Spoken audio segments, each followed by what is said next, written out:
привет, ребята! Сегодня мы будем снимать про костер. И мы полчаса таскали все. И это было очень-очень сложно, особенно находить камни.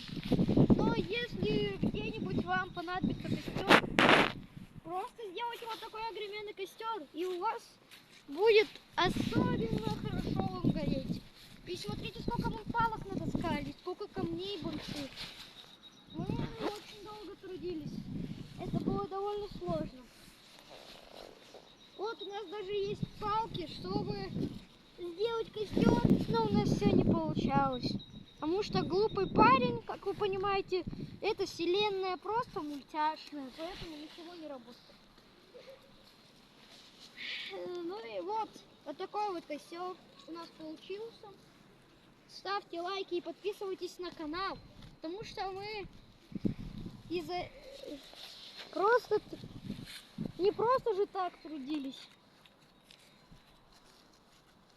Мы же должны добиться результатов. Ну а теперь я буду снимать Мишу. Может быть, он тоже вам какую-нибудь полезную информацию расскажет. Информация. Смотрите. Нужно взять костер, нужно взять любую палку. Самое главное, не сырую. Ищите такую прям такую вот, реально вот такую сухую.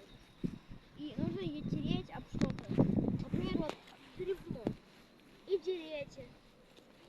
Пока у вас не получится. Но это нереально сделать, если вы даже ничего не... Если вы даже профессионал, у вас, наверное, вряд ли получится. Так что лучше с собой брать спички и зажигалку. И зажигалку. Но только с родителями, если вам меньше 18 лет. Всем пока, друзья. Ставьте лайки и подписывайтесь на канал. Нажимайте на колокольчик и ждите наши новые видосы. Всем пока. Пока-пока. Всем пока.